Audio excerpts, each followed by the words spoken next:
Now, Mr. Chair, I would like to direct my questions, Mr. Chair, to Rodrigo Duterte. Mr. Chair, noong October 28, sinabi ni dating Pangulong Duterte, under oath, sa harap ng Senado, and I quote, I and I alone take full legal responsibility sa lahat na nagawa ng mga pulis. Pursuant to my order, ako ang managot. At ako ang makulong, wag yung pulis na sumunod sa order ko. Ang tanong natin, Mr. Chair, the families of innocent extrajudicial killing victims are present. Yun po yung pinagsalita nyo kanina.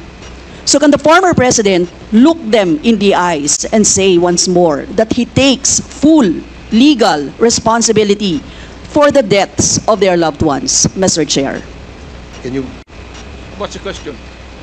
What is the question? Can you repeat the question? Mr. Chair, sinabi niya po na full responsibility. So, Mr. Chair, totoo ba yan? Correct. Very correct. Since I was a president, and there was until now, serious problem about drugs, I had to issue or make a policy statement about drugs. At all that happened, yung nangyari pursuant to my order to stop the drug problem in this country, akin yun. Akin na akin yun. Ako ang nagbigay ng order kasi ginawa nila illegal or legal, akin yun.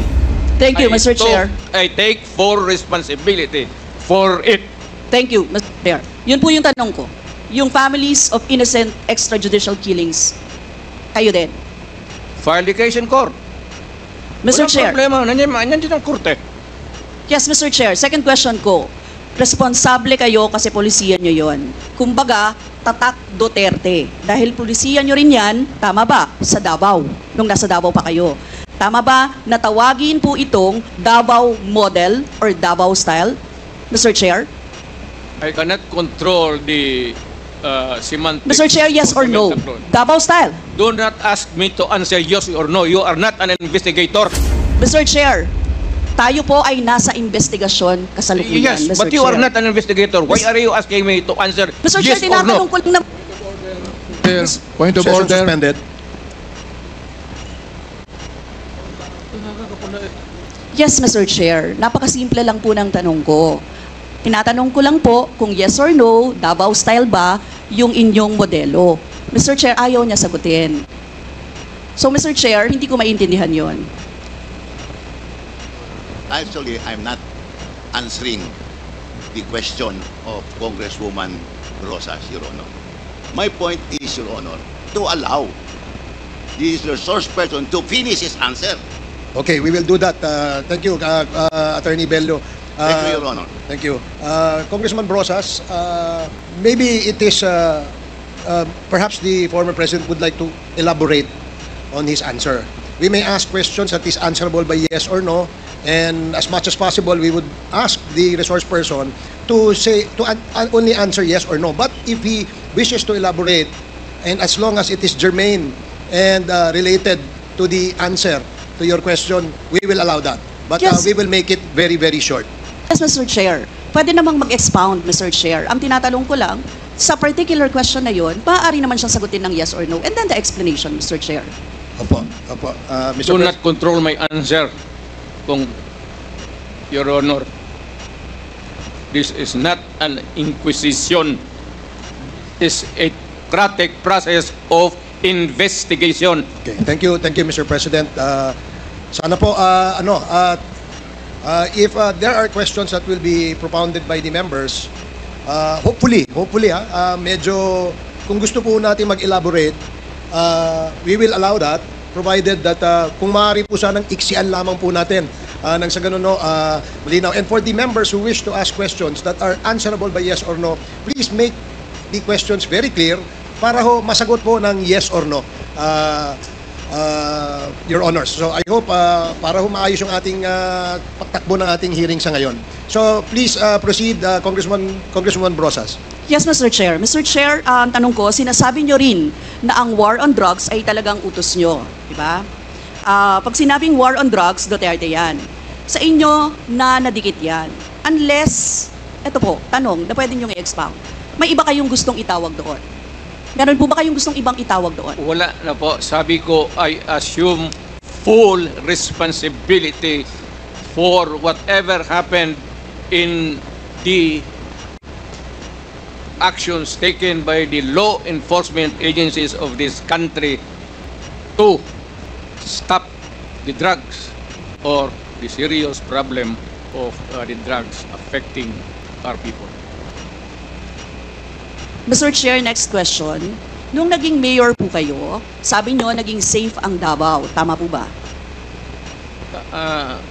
That should be answered by a third person.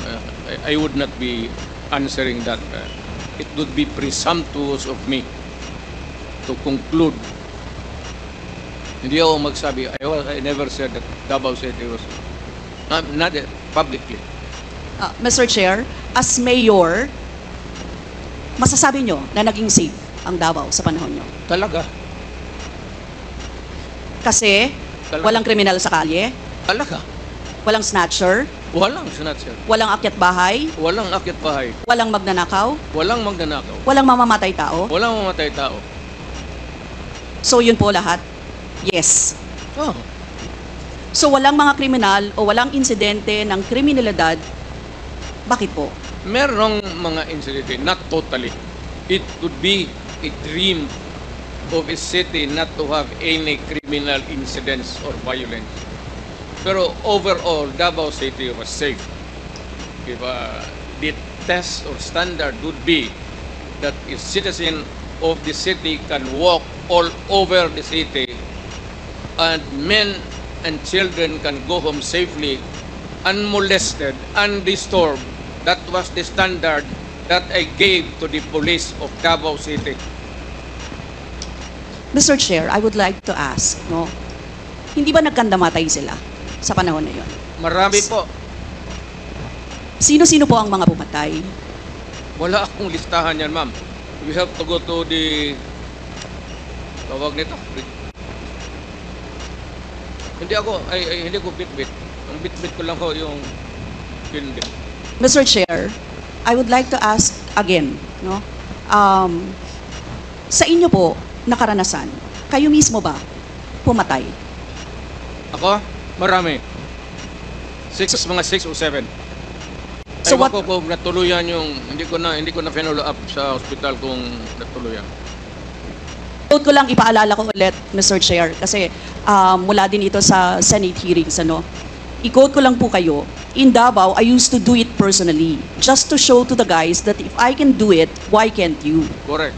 Sinabi niyo po yan sa mga business leaders sa meeting sa Manila. At kung paano niyo ginode ang mga police officers to gun down suspects. Tama po ba? Yes, if they present a violent resistance. That's the only thing that you can kill the criminal if you are personally in danger of losing your life too. Ito But ba, hindi mo pwedeng patayin yung criminal nakahandcuff o nakatali. Hindi trabaho ng lalaki yan.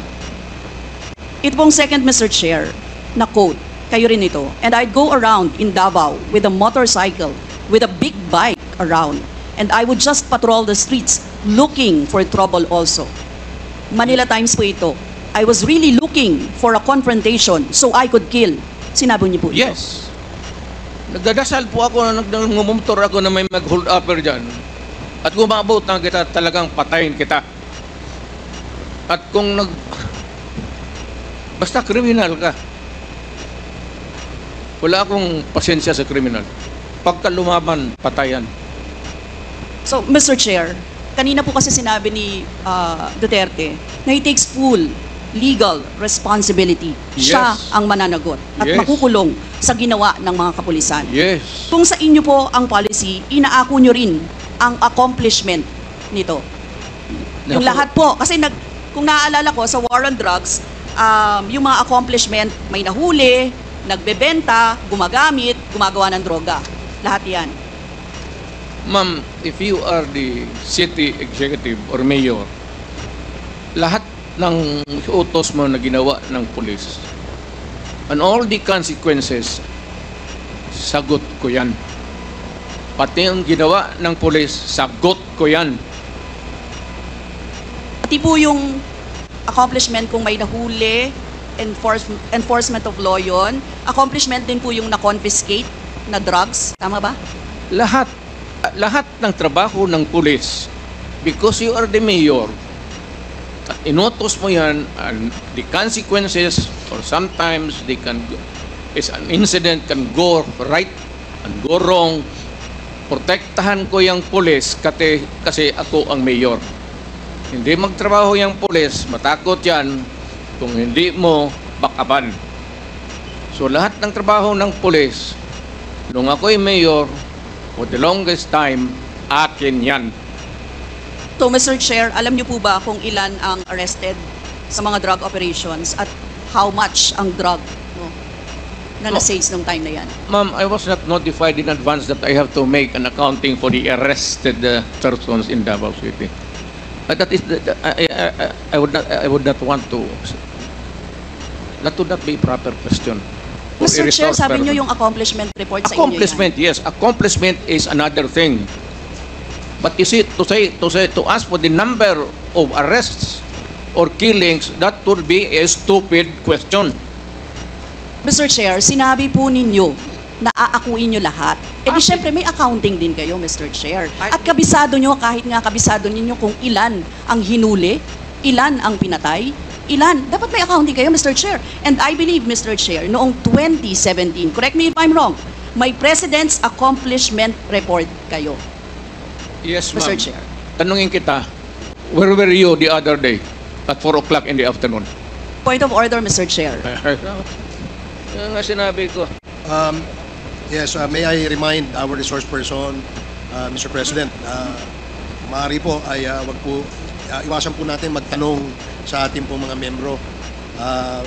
Please answer the questions lamang po at refrain from asking questions to the members of Congress. Yan po ang nakasaad sa ating rules. Please continue, Congresswoman Brosas. Thank you, Mr. Chair. I'm sure alam po yan ng former President kasi siya ay naging miyembro din ng Kongreso, Mr. Chair. Yes. Yes, Mr. Chair, 2017 President Accomplishment Report meron, sinabi nyo rin naman. Ngayon, Mr. Chair, kung gano'n, handang mag-cooperate ba ang dating Pangulo sa lahat ng investigations na gagawin, Mr. Chair?